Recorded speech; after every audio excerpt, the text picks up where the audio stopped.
नमस्कार, एचबीसी विशेष में आपका स्वागत है और मैं विजेंद्र कुमार। आज हम आपको कराएंगे दर्शन ऐसे प्रसिद्ध स्थल का जिसे कहते हैं श्री महावीर जी, जहां सांप्रदायिक सौहार्द का अनूठा संगम देखने को।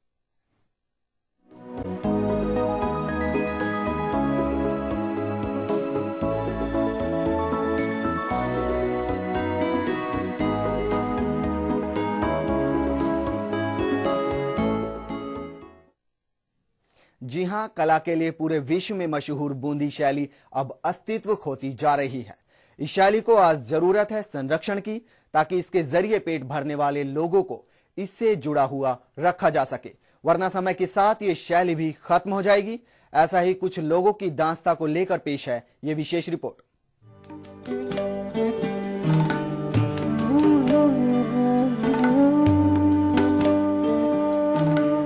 बूंदी के नाहर का चौहटा बाजार में 4 कलाकार ही बूंदी शैली को जिंदा रखने की कवायद में जुटे हुए हैं। इनमें सबसे पहला नाम आता है गोपाल सोनी का। गोपाल सोनी ने अपना पूरा जीवन ही इस बूंदी शैली को समर्पित कर दिया है, लेकिन दुख की बात यह है कि आज तक सरकार की ओर से उनको कोई भी मदद या सम्मान नहीं मिला है। गोपाल सोनी बूंदी शैली की इतनी खूबसूरत पेंटिंग बनाते हैं कि देखने वाले की इस पर से नजर हट ही नहीं पाती है। बूंदी के राजाओं महारानियों से जुड़े विषयों पर गोपाल सोनी काफी सुंदर पेंटिंग बनाते हैं। गोपाल सोनी ने अपनी पीड़ा कैमरे पर बयां करते हुए बताया कि बूंदी शैली को अब बचाने की जरूरत है। वहीं कला के प्रशंसक भी संरक्षण और कलाकारों के हुनर का सम्मान करने को जरूरी बताते हैं। बूंदी शैली धीरे धीरे खत्म होती जा रही है। क्या इसमें अगर सरकार का कोई सहयोग नहीं हो तो आने वाले समय पे एक भी आर्टिस्ट नहीं रहेंगे। जिले भर में मात्र 6 कलाकार हैं जो इस कार्य को कर रहे हैं, इस कला को जिंदा रखने का प्रयास कर रहे हैं। बहुत बड़ी मुश्किल से ये जो यहाँ पर 4-5 कलाकार रहे हैं, ये बहुत संघर्ष की जिंदगी जी रहे हैं। कला बहुत अच्छी है, कला को देखने वाले बहुत आते हैं, पर्यटक बाहर से विदेशों से, पर इसको खरीदने वाला बहुत कम है। बूंदी शैली से जुड़ी पेंटिंग का व्यवसाय करने वाले दूसरे चित्रकार गोपाल लाल सामरिया कठिन संघर्ष करते हुए अपना जीवन व्यापन कर रहे हैं। गोपाल विश्व स्तर की पेंटिंग बनाते हैं। उनको बूंदी शैली की पेंटिंग बनाने में महारत हासिल है। उनकी पेंटिंग में चित्र बोलते हुए नजर आते हैं। उनके पुरखे भी राज दरबार में बूंदी शैली की पेंटिंग्स बनाया करते थे। गोपाल लाल सामरिया ने बूंदी शैली की बारीकियां कैमरे पर बताई। इतनी विशेषताएं हैं पेंटिंग के अंदर, क्या बताऊं। कलर स्कीम में देख लीजिए, आप फिगर्स में देख लीजिए, सब्जेक्ट में देख लीजिए। यहाँ पे मतलब पूरे भारत की जितनी भी शैलियाँ हैं उसमें मैं बताता हूँ कि जो बनावट है हर तरीके से कि अपने कहीं पे भी नहीं है, मतलब देखने में यहाँ की विश्व में नंबर 1 है। बूंदी शैली से जुड़े हुए एक और युवा कलाकार हैं युग प्रसाद। युग प्रसाद ने भी बूंदी शैली को ही अपना करियर और व्यवसाय बनाया है। ये विदेशी पर्यटकों को बूंदी शैली की पेंटिंग्स बनाना सिखाते हैं। विदेशी पर्यटकों को बूंदी शैली की पेंटिंग्स काफी पसंद आती हैं।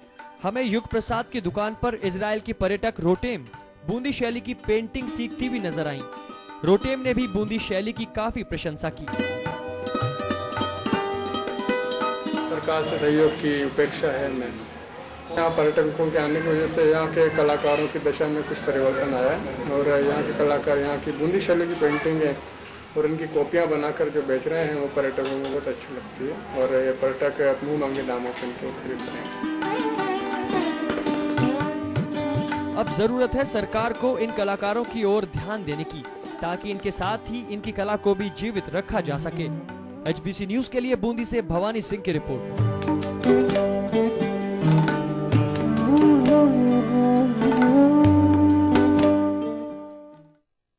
हमने आपको दिखाया कि किस तरह बूंदी शैली के कलाकार और उनकी कला आज संरक्षण की मोहताज है।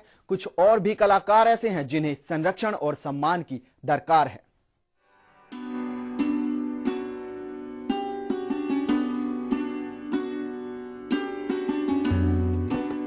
बूंदी शैली के चित्रकार मुकेश शर्मा ने भी अपनी आजीविका का साधन बूंदी शैली की पेंटिंग्स को बनाया है। मुकेश शर्मा बूंदी शैली की पेंटिंग्स में आज भी प्राचीन समय के कागज और रंग ही काम में लेते हैं। मुकेश मूलतः प्रकृति से जुड़े हुए विषयों को अपने चित्रों में जीवंत करते हैं। बूंदी के राजाओं के सुंदर चित्र उनकी पेंटिंग्स में साफ देखे जा सकते हैं। मुकेश का कहना है कि वो बड़े संघर्ष के साथ बूंदी शैली को जिंदा रखे हुए हैं, लेकिन आज तक सरकार ने उनकी कोई भी सुध नहीं ली है और ना ही किसी प्रकार का कोई सम्मान दिया गया। मेरे को 30 साल हो गए इस लाइन में, कुछ भी बेनिफिट नहीं मिला सरकार की तरफ से। बचपन से कर रहा हूँ, ना मैं स्कूल गया हूँ ना कहीं गया हूँ। गरीबों के लिए भी सोचना चाहिए, अवार्ड वगैरह गरीबों को भी देने चाहिए, जो हम लोग मतलब आज 30-35 साल से इस लाइन में कुछ भी नहीं सुन रही सरकार। बूंदी शैली से जुड़े हुए सबसे वरिष्ठ कलाकार है अभिनव सिंह। अभिनव सिंह ने अपनी खुद की एक छोटी सी बूंदी शैली की आर्ट गैलरी खोल रखी है। अभिनव सिंह का एक ही सपना है कि बूंदी शैली का अस्तित्व हमेशा बना रहे। वो खुद बूंदी शैली की पेंटिंग्स बनाते हैं और अपनी आर्ट गैलरी में सजाते हैं। उनके ग्राहक विदेशी पर्यटक ही होते हैं जो बड़े शौक से उनकी पेंटिंग को खरीदते हैं, लेकिन अभिनव सिंह आज तक सिर्फ अपनी दाल रोटी का ही खर्चा इससे निकाल पाते हैं। उनकी पीड़ा है कि स्थानीय स्तर पर और सरकार के स्तर पर आज तक बूंदी शैली को संरक्षण देने के लिए कोई भी पहल नहीं हुई है। अगर यही हाल रहा तो एक दिन बूंदी शैली कहीं विलुप्त हो जाएगी। इसको बचाने की कोशिश कर रहे हैं बूंदी शैली को, लेकिन ये आप जानते ही हैं यहाँ पर काफ़ी आर्टिस्ट आ चुके हैं, बाहर के भी आ गए हैं, तो इसको एक तरह से छवि खराब कर रहे हैं अपनी बूंदी शैली की। कोई किस तरह से बना रहा है, कोई किस तरह से बना रहा है, कोई पोर्ट्रेट बना रहा है, कोई क्या कर रहा है, कोई हाथों में बना रहे हैं, कोई पाँव में बना रहे हैं, पेंटिंग का मतलब उसको दुर्गति कर रहे हैं। बूंदी के सबसे पुराने गाइड है प्रदीप। प्रदीप ही पर्यटकों को बूंदी शैली के बारे में जानकारी देते हैं और बूंदी शैली के चित्रकारों से मिलवाते हैं। प्रदीप ने कैमरे पर बात करते हुए बूंदी शैली की प्रशंसा करते हुए इस शैली को बचाने के लिए सरकारी संरक्षण की मांग की है। शैली तो सर जी इंडिया में सबसे ये डिफरेंट है और ये 90% ये टूरिस्ट ये सिर्फ बूंदी शैली के लिए आते हैं। औरतों ने और ना आज ने इनकी बहुत दुर्दशा हो रही है और इनको ना सुरक्षित जो करना चाहिए सरकार को, इनके लिए कुछ न कुछ जो करना चाहिए। और आर्कोलॉजी डिपार्टमेंट वाले भी बहुत साल हो गए इनको आए हुए, इनकी देख रेख नहीं कर रहे हैं।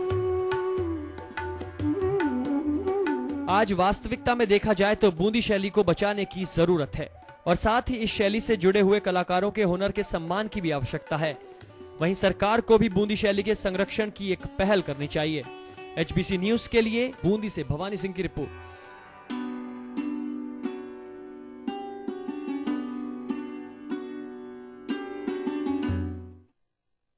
फिलहाल वक्त है एक छोटे से ब्रेक का, जल्द हाजिर होंगे।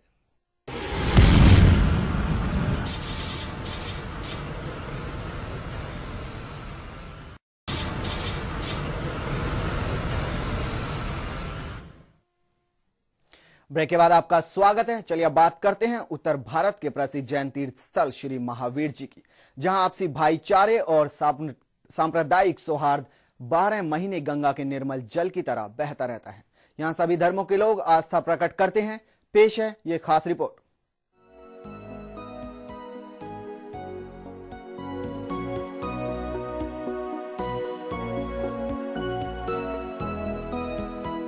देश भर में विख्यात है उत्तर भारत के प्रसिद्ध दिगंबर जैन संप्रदाय के तीर्थ श्री महावीर जी। वहीं इस तीर्थ की सैकड़ों वर्ष पुरानी मान्यताएं और परंपराओं को देख सहज ही भगवान के चरणों के प्रति समर्पित हो जाने को जी करता है। लेकिन इस तीर्थ पर जैनियों से ज्यादा अन्य धर्मों के लोग अपनी आस्था प्रकट करते हैं।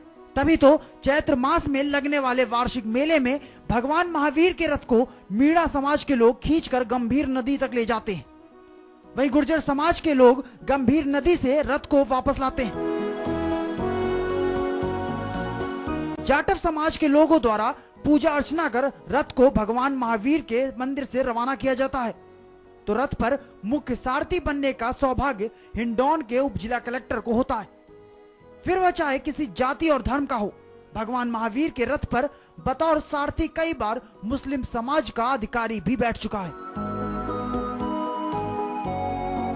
श्री महावीर जी का इतिहास 450 वर्ष पुराना है। भगवान महावीर की प्रतिमा भूगर्भ से निकली थी।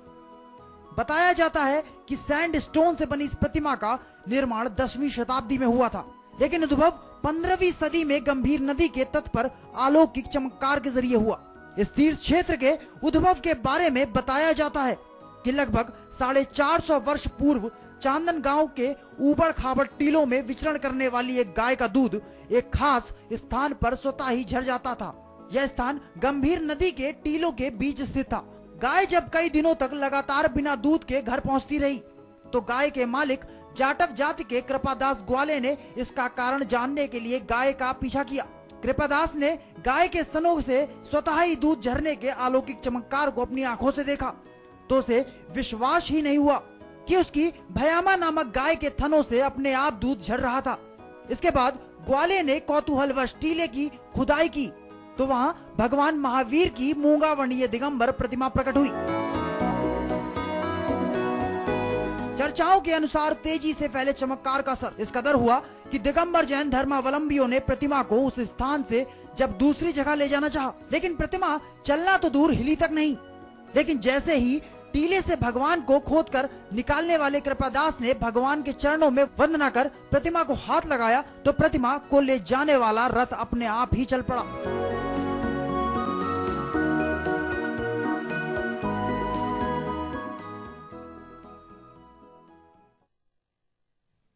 श्री महावीर जी के वार्षिक मेले में सांप्रदायिक सौहार्द का अनूठा संगम देखने को मिलता है।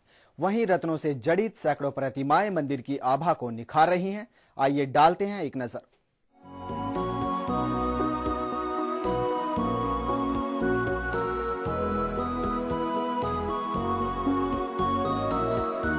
जैन तीर्थ श्री महावीर जी का वार्षिक मेला सांप्रदायिक सौहार्द का अनूठा संगम प्रतीत होता है। जहां भगवान महावीर की पूजा अर्चना करने के साथ ही रथ यात्रा को खींचने का अधिकार जहां जाटव जाति के लोगों को है, वहीं मेले के मौके पर निकलने वाली रथ यात्रा में मीणा समाज के लोग नाचते कूदते रथ को गंभीर नदी तक ले जाते हैं और वापसी में गुर्जर समाज के लोग रथ की अगुवाई करते हुए वापस मंदिर तक लेकर आते हैं। हालांकि पिछले कुछ सालों में गुर्जर और मीणा समाज के बीच आपसी वैमनस्यता की झलक भी साफ तौर पर दिखाई दी, जिसे संभालने के लिए प्रशासन को भी काफी मशक्कत करनी पड़ी थी।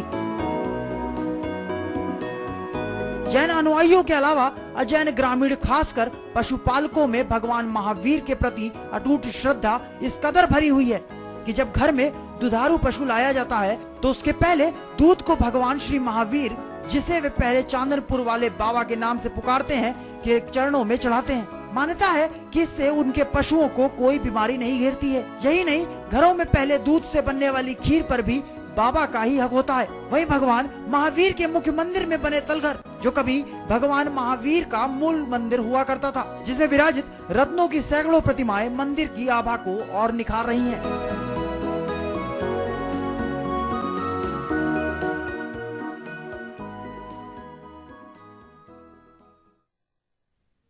फिलहाल वक्त एक छोटे से ब्रेक का। ब्रेक के बाद आपको दिखाएंगे कि आखिर किस तरह भगवान महावीर के मंदिर का निर्माण हुआ।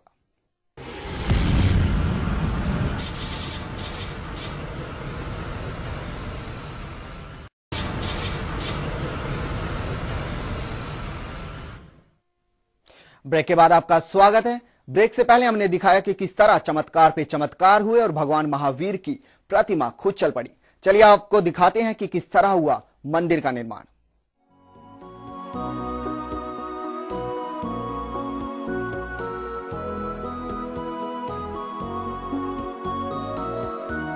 भगवान महावीर की भूगर्भ से निकली प्रतिमा के बारे में विशेषज्ञों की राय है कि इसका निर्माण लगभग 1100 वर्ष पुराना है। मुगल शासकों द्वारा जब हिंदू और जैन मंदिरों को ध्वस्त किया जा रहा था, तब भगवान के किसी भक्त ने इस प्रतिमा को यहाँ भूगर्भ में छिपा दिया, जिसके सैकड़ों सालों तक यह प्रतिमा मिट्टी में दबी रही और फिर चमत्कार के जरिए अपनी महत्ता को दर्शाया। वहीं इस प्रतिमा के बारे में कहा जाता है कि जब इसने अपना चमत्कार दिखाया था, तब आकाश से भी अदृश्य वाणी हुई थी। भगवान महावीर की प्रतिमा को स्थापित करने के लिए भव्य मंदिर का निर्माण बसवा निवासी सेठ अमरचंद बिलाला ने 450 वर्ष पूर्व कराया था। मंदिर के रक्त वर्णीय 3 भव्य शिखरों पर फहराने